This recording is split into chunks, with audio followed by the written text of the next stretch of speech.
Hey, good afternoon, everybody. Spent a little time reading chapter 7, Learning from the Stranger by David Smith, and I'm going to talk with you a little bit about it. Chapter 7 dives into the topic of Pentecost. And Pentecost is this season that is all about the Spirit, the Holy Spirit coming on the church, and it changes from the story of Jesus and his contemporaries to the start of the formation of the church from that day forward. In many ways, we look at the formation of the Christian church as we know it to be founded at Pentecost.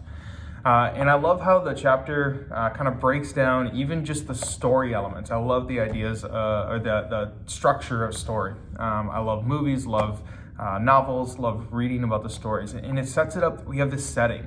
We have a crowd of people where this event takes place. And the people are from a multitude of languages, different cities, different countries. So what we're looking at is diversity. We see a diverse group of individuals. We also see in the story structure, we see the conflict or the calling. This is kind of the pivot for us historically from the story of the contemporary response to Jesus to the future growth and development of the church. And there's a bestowing of power that's inferred, which kind of leads into our next point.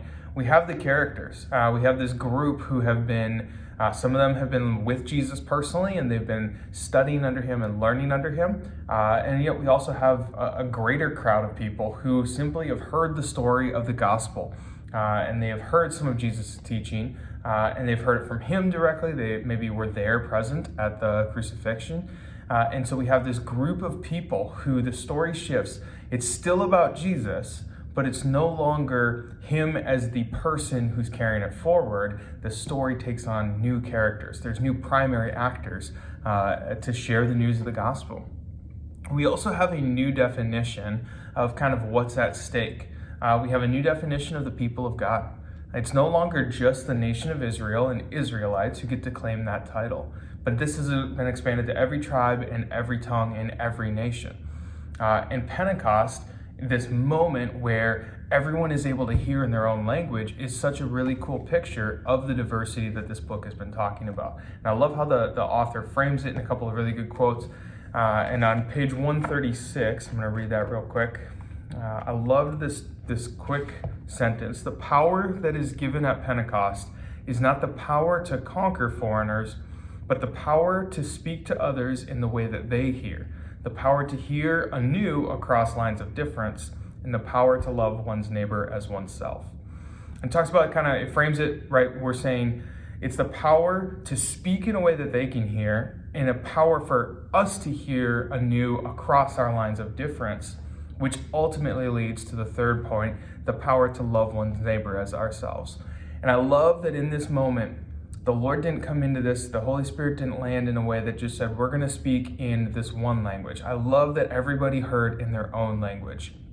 It reinforces for us the picture of diversity that we see woven throughout how God has created all of his people is so evident here that he says, your diversity, the things that make you different, are not bad. They are to be celebrated, and therefore I'm going to come on you in this moment in a way that you hear through your differences, not in spite of them. And then the other quote that I really loved, kind of wrapping up the chapter.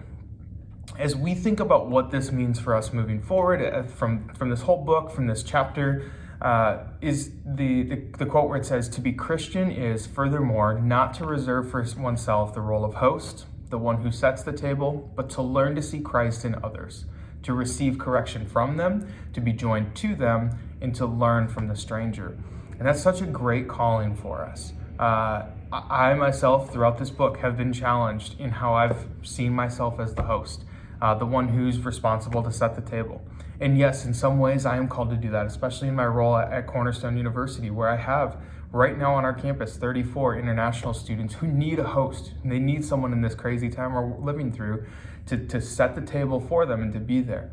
But I also need to step back and recognize where I can learn, where I can be joined to them, where I can receive that correction from the stranger, the person who is different than me. And at the end of the day, I think this book just was such a good reminder for me of some things I had already been studying and learning about, but it was such a good new challenge for me.